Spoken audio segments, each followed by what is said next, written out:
Now, although we're trying to work the quadriceps, the upper thighs when you're doing this motion, one of the most important positions of the body is your feet. Which way are your feet pointed?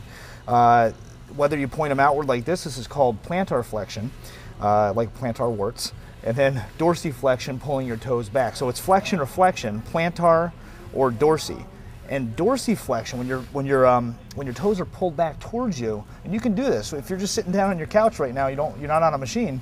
Put your leg out straight, pull your toe back slowly. You're going to feel tightness in the back of the calf. Unless you're extremely flexible, you do a lot of stretching, you're probably going to have pretty tight calves. And if that muscle is tight right there, not only can it cause an injury, cause a strain. If I'm pushing up against 100 pounds or 200 pounds on this with my toes pulled back, that muscle may strain because I'm exerting so much force with my quadriceps.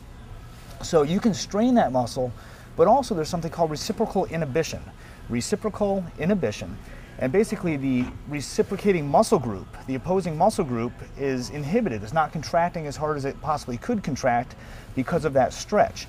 So if I'm lifting this up and my toes are pulled back, I'm dorsiflexed, don't forget that. If I'm dorsiflexed, my calves are tight. So that calf tightness, because it crosses over the knee joint, is going to prevent the quadriceps from contracting fully.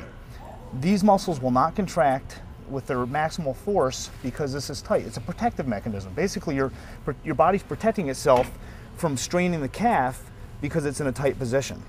So whenever you're doing this, pretend you're like kicking a football. Your toes out and you're punting it away.